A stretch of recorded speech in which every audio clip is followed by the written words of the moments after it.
আসসালামু আলাইকুম, welcome to গ্রামীণ কিচেন উইথ আখি। আজকে আমি আপনাদের মানকচু দিয়ে ইলিশ মাছের মাথা ভেঙে রান্না করে দেখাবো। আশা করছি আজকের এই রেসিপিটি আপনাদের ভালো লাগবে। প্রথমে ইলিশ মাছের মাথাটা কেটে নিয়েছি আর ইলিশ মাছের লেজ নিয়েছি, মাঝারি সাইজের 2টা পেঁয়াজ কুচি নিয়েছি আর 2টা রসুন কুচি নিয়েছি, 1 পিস মানকচু নিয়েছি।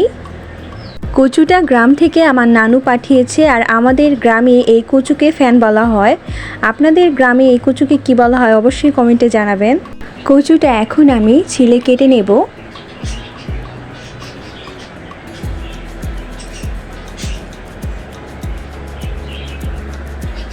কচুটা আমি ছোট ছোট পিস করে কেটে নেব।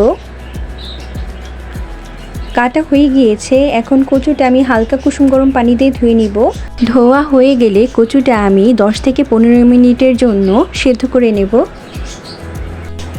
কচু সেদ্ধ হয়ে গিয়েছে, এদিকে চুলায় একটি কড়াই বসিয়ে আমি এতে 2টা তেজপাতা আর 2টা এলাচ দিয়ে দিলাম আর রান্নার তেল দিয়ে দিলাম।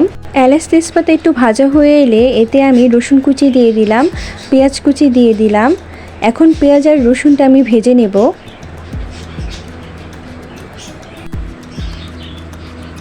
পেঁয়াজ আর রসুনটা আমি হালকা ব্রাউন কালার করে ভেজে নেব।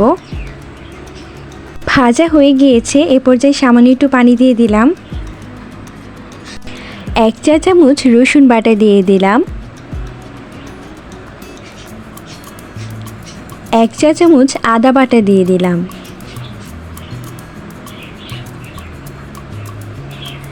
1 চা চামচ মরিচের গুঁড়া দিয়ে দিলাম। যে যেমন ঝাল পছন্দ করেন সেই অনুযায়ী মরিচটা দিয়ে দিবেন। 1 চা চামচ হলুদের গুঁড়া দিয়ে দিলাম, 1 চা চামচ ধনিয়া গুঁড়া দিয়ে দিলাম, 1 চা চামচ জিরার গুঁড়া দিয়ে দিলাম, স্বাদ মতো লবণ দিয়ে দিলাম। সবগুলো উপকরণ দেওয়া হয়ে গেলে নেড়ে চেড়ে মশলাটা ভালোভাবে কষিয়ে নেব।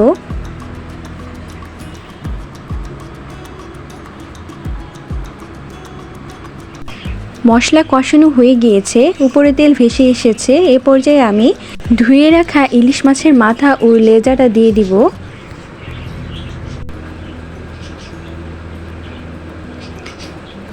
ইলিশ মাছ দেওয়া হয়ে গেলে নেড়ে চেড়ে মশলার সাথে মাছটা ভালোভাবে মিশিয়ে নিতে হবে, যাতে মশলাটা ইলিশ মাছের গায়ে ভালোভাবে লেগে যায়। এই পর্যায়ে ইলিশ মাছটা ভালোভাবে কষানোর জন্য আমি আরও একটু পানি দিয়ে দিলাম।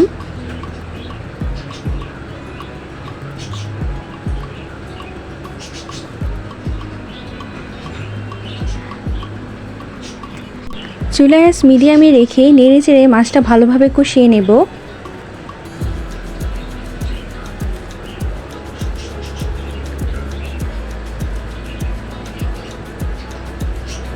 মাছ কষানো হয়ে গিয়েছে, এ পর্যায়ে সেদ্ধ করে রাখা কচুটা দিয়ে দিলাম। কচুটা আমি সেদ্ধ করে পানি ঝরিয়ে নিয়েছি। এখন ভালোভাবে নেড়ে চেড়ে মশলা ও ইলিশ মাছের সাথে কচুটা মিশিয়ে নেব। ভালোভাবে নেড়ে চেড়ে মিশাতে হবে। মেশানো হয়ে গিয়েছে, এ পর্যায়ে ঢাকনা দিয়ে ঢেকে 4 থেকে 5 মিনিটের মতো কষিয়ে নেব। ফিরে এলাম 4 থেকে 5 মিনিট পর। এখন কচুটা ভালোভাবে নেড়ে চেড়ে দিতে হবে আর খেয়াল রাখতে হবে নিচে যাতে লেগে না যায়।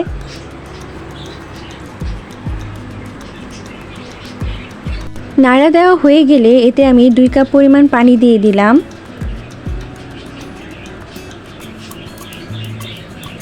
যেহেতু কচুটা আমি আগে সেদ্ধ করে নিয়েছি, এর জন্য আমি পানির পরিমাণ কমই দিয়েছি। এ পর্যায়ে চুলার আঁচ হাই হিটে রেখে তরকারিটা বলক উঠিয়ে নেব।